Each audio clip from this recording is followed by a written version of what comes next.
কি চাটন গো, তারপর পোস্ত না বাবু সেই চাটন দিতেছে। রান্না দেওয়া হয়েছে না আজকে দেখেন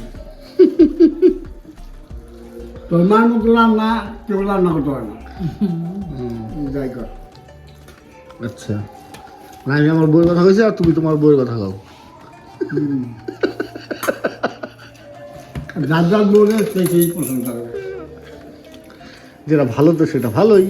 আর যেটা আমার বাবার বউর ফটো নিয়ে ঘুরছে বেটার দেখাইছে আমার বউ এত সুন্দর। তাহলে আমি ঘুরি আমার বউয়ের ফটো নিয়ে, আমি দেয় আমার বউ এত সুন্দর। সো গুড মর্নিং এভরিওয়ান, বছরের শেষ দিনে চলে আসছি। আর আজকে হচ্ছে ডিসেম্বর 31 তারিখ 2024-কে অনেক থ্যাংক ইউ। 2024-কে মানে খুব মিস করব। আর সত্যি বলতে বছর যাই কাটুক যেমনই কাটুক আমার তো ভাই খুব ভালো কেটেছে। আমরা এই 2024-এ নভেম্বর 3 তারিখে আমাদের বেবি বয় সিদ্দিককে আমাদের লাইফে এসছে, সিদ্দিক আমাদের লাইফে এসছে। তো এর থেকে বড় পাওনা আর কিছু হতে পারে না 2024-এ। তো যাই হোক, থ্যাঙ্কফুল 2024-এ মানে 24-এর জন্য। আর ভগবানকে অনেক অনেক ধন্যবাদ। 2024 আমাদের যত ভালোভাবে কাটিয়েছে, আশা করি 2025-ও ভালোভাবে কাটাবে। যাই হোক, আজকের 2024-এর লাস্ট ব্লগ এটা। আর দেখা হবে আবার 2025-এ নতুনভাবে নতুন একটা দিনে। তো যাই হোক, আজকে মানে ইউটিউব জার্নি তো শুরু হয়ে আমার 1 বছর হয়ে গেছে। তো 2024-এর লাস্ট ডেটা কীভাবে মিস করি, যার জন্য আজকের দিনটা তোমাদের সঙ্গে শেয়ার করব। আর আজকের দিন অনেক আগে শুরু হয়েছে, এখন হচ্ছে দুপুর 2:25। মানে ঘুম থেকে উঠে আমার কিছু কাজ ছিল, অফিসে কিছু কাজ ছিল, ফটো এডিট করলাম, খাওয়া দাওয়া করলাম, মা বাবু খাচ্ছে।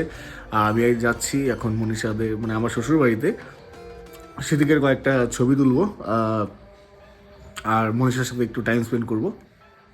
এটাই আজকে ডে শিডিউল। আর আজকে কোনো এক্সট্রা কোনো প্ল্যান নেই আমার। মানে পিকনিকের প্ল্যান ছিল কিন্তু সেটা পোস্টপন করেছি। হয়তো মনীষাদের বাড়িতে একটা পিকনিক ছোট্ট অ্যারেঞ্জ হতে পারে, বাট শিওর না। যদি হয় তো তোমাদের সঙ্গে তো শেয়ার করবোই। আর চলো আজকের দিনটা তোমাদের সঙ্গে শেয়ার করি। সো ফাইনালি এখন রেডি, মনীষার বাড়িতে যাব। আর রাহুল আসছে, রাহুল লাইট নিয়ে আসবে। তো আমি এখন যাচ্ছি মনীষাদের বাড়ি। দাদা দাদা রে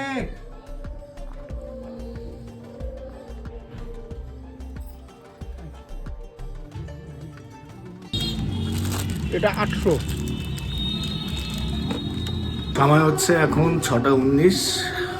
2-4টা ছবি তুললাম, ওর কানের, ঠোঁটের, পায়ের, হাতের। তো চোখের ছবি তোলা বাকি আছে আর নাকের ছবি তোলা বাকি আছে। সেই কয়েকটা ছবি তুলবো। আর ও কয়েকবার উঠলো, ঘুমোলো, খাচ্ছে, কান্না করছে। আর এখনও ঘুমোচ্ছে মনীষা কোলে। সো ঘড়িতে এখন হচ্ছে সময় 9:45, 8:45। আর আমি বাড়িতে 8টা নাগাদ আসি। আসার পরে আমি ফ্রেশ হই, মানে ফ্রেশ মানে কি স্নান করি। মানে আমি সবসময়ই স্নান করি সন্ধ্যাবেলা, রাত্রেবেলা। তো দেখি 2025-এ এখন ইচ্ছা আছে একটা টাইমিং চেঞ্জ করার। সেটা হচ্ছে সকালে যখনই আমি ঘুম থেকে উঠি না কেন, ঘুম থেকে উঠে ফ্রেশ হয়ে আমি একবার স্নান করে নেব। দেখি কতটা করতে পারি না। মানে বিয়ে বাড়িতে কাজ করতে করতে এরকম একটা অভ্যাস হয়ে গেছে। মানে আমাদের যখন আমাদের ওয়েডিং সিজন চলে, যে কোনো ওয়েডিংয়ে যখন আমরা কাজ করি, তো আমাদের ফার্স্ট হাফের কাজ শেষ হয় বিকেল টাইমে। তারপরে বাড়িতে এসে কপি পেস্ট করতে মানে ফার্স্ট হাফের কাজ কপি পেস্ট করতে সন্ধ্যা হয়ে যায়। আর সেই সন্ধ্যার টাইমে স্নান টান করে ফ্রেশ হয়ে আবার আমি কাজে যাই। তো এই অভ্যাসটাতেই আমার 12 মাস চলে। আমি অল টাইম সানসেট হওয়ার পরেই স্নান করি। তো দেখি 2025-এ চেষ্টা করবো ঘুম থেকে উঠি স্নান করার। আর যাই হোক, আমার বেবির কিছু ছবি তুললাম মনীষার সঙ্গে। আজকে অনেক দিন পর একটা কোয়ালিটি টাইম স্পেন্ড করলাম। আর এখন কয়েকটা ছবি আমি এডিট করবো, মনীষা বলেছে ওর ফেসবুক আইডি থেকে পোস্ট করবে। তো সেটাই কয়েকটা ভিডিও ক্লিপস ছোটো নিয়েছি, দেখি সেই ক্লিপগুলো অ্যাড করা যায় কিনা কোথাও। তো এখন অফিসে যাব, অফিসে গিয়ে ফটো এডিট করবো অ্যান্ড দেন একটু বেরোনোর প্ল্যান আছে। মানে আজকে অ্যাকচুয়ালি আমি তোমাদের একটু আগে বলেছিলাম, মানে সকালে বলেছিলাম যে মনীষাদের বাড়িতে একটা পিকনিকের অ্যারেঞ্জমেন্ট হতে পারে। কিন্তু লাস্ট মোমেন্টে মনে পড়লো আজকে মঙ্গলবার, আর মনীষারও খুব একটা ইচ্ছে ছিল না পিকনিক করার। তো যার জন্য পোস্টপনই করলাম। দেখা যাক পরবর্তীতে একদিন মনীষাদের বাড়িতে পিকনিক অ্যারেঞ্জ হলে আমরা আবার ব্লগে সেই জিনিসটা আনবো। আর আগামীকাল মেবি আমাদের অফিসের তরফ থেকে একটা পিকনিক হওয়ার কথা আছে, সবাই মিলে। যেটাই হোক, আগামীকাল যদি কোনো পিকনিক হয় বা যেটাই হোক, আগামীকাল তোমাদের সঙ্গে আবার নতুন করে একটা দিন শেয়ার করব। সো এখন হচ্ছে রাত 10:17 আর আমি স্নান টান করে আমি কয়েকটা ছবি এডিট করলাম আমার বেবি বয়ের। তো যাই হোক, এখন বেরোচ্ছি একটু বাড়ি থেকে, আমার শ্বশুরবাড়ি যাচ্ছি। কজ আমি চাই 2025-এর বছরটা আমি মনীষা আর শ্রী ওদের দুজনের সঙ্গে শুরু করি 2025-এর শুরুটা, যার জন্যই যাচ্ছি। তো চলো এখন যাবো মনীষাদের বাড়িতে, মানে আমার শ্বশুরবাড়ি। Happy new year! Happy new year to all. সবার 2025 খুব ভালো কাটুক, তোমাদের যা ইচ্ছে পূরণ আছে 2025-এ হোক, আর আমাদেরও 2025-এর নতুন সূচনা।